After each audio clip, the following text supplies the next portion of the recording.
آئیے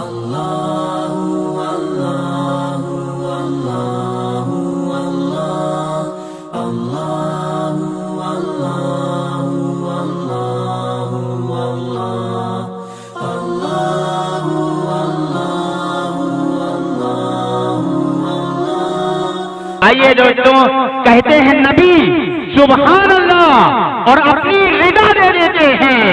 کہتے ہیں نبی سبحان اللہ اور اپنی رضا دے دیتے ہیں. جب مسجد نبوی میں لہنے حسان مہکنے لگتا ہے، جب مسجد نبوی میں لہنے حسان مہکنے لگتا ہے. آئیے دوستوں، مزاج وقت کا موسم بدل بھی جاتا ہے، مزاج وقت کا موسم بدل بھی جاتا ہے. گھٹا کو چیر کے سورج نکل بھی آتا ہے، گھٹا کو چیر کے سورج نکل بھی آتا ہے. اور یہ کیسے لوگ ہیں خاموش ہو کے بیٹھے ہیں، یہ کیسے لوگ ہیں خاموش ہو کے بیٹھے ہیں.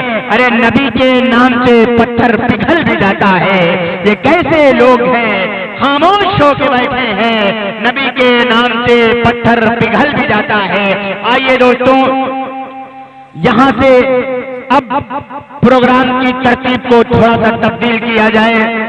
نہ تو مدح صحابہ اور نعت منقبت کی دنیا سے الگ ہٹتے ہوئے آئیے میں آپ کو میدان خطابت کے لیے چلتا ہوں. یہی وہ میدان ہے کہ خطابت وجد میں آئے تو پھر ہتھیار بن جائے، کبھی شعلہ کبھی شبنم کبھی ہتھیار بن جائے. یہی خطابت ہے جس کے ذریعے قوموں کی صلاح و فلاح کا کام انجام دیا گیا. آئیے میں آپ کے علاقے کی ایک ایسی معتبر اور محترم شخصیت سے میں زحمت خطابت دینے کی استدعا کرنا چاہتا ہوں. اس سے قبل میں یہ چاہتا ہوں کہ فاروق دلکش نے جو بھی ماحول بنایا اور جو بات کہی، اس بات میں اپنی بات کو جوڑتے ہوئے میرا نصیبہ جگانے کی بات کری، مدینے میں جانے کی بات کری. حضرت مولانا مفتی نعمت اللہ صاحب نائب صدر جمعیت علماء اتر پردیش ہمارے میں تشریف لا چکے ہیں.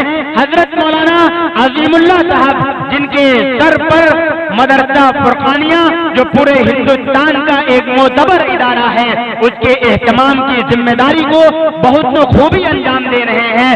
ان دونوں بزرگ شخصیتوں کے دامن میں چار مصرے رکھتا ہوں کہ ان کے پیروں سے ملے جو بس وہ مینا چاہیے، ان کے پیروں سے ملے جو بس وہ مینا چاہیے.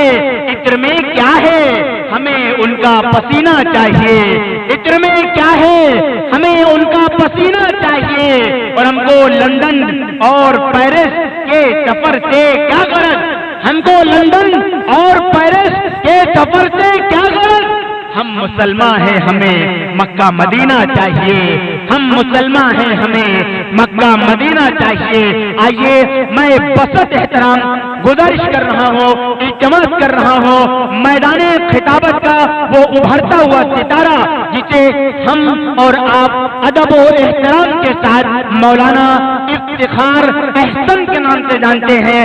بسط احترام حضرت والا سے گزارش کر رہا ہوں آپ تشریف لائیں اور اپنے کلمات عالیہ سے ہم تمام سامعین کو مستفید فرمائیں.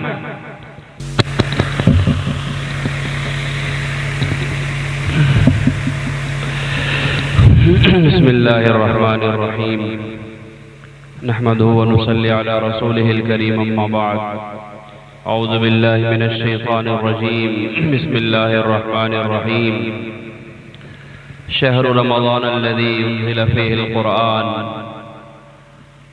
صدق اللہ العظیم وقال النبي صلی اللہ علیہ وسلم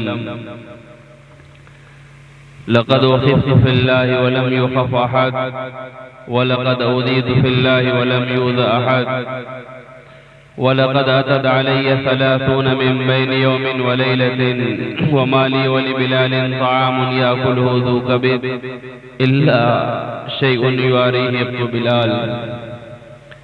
مائک تو بھائی واقعی خراب ہے، ہم سمجھے فاروق صاحب پریشان ہیں.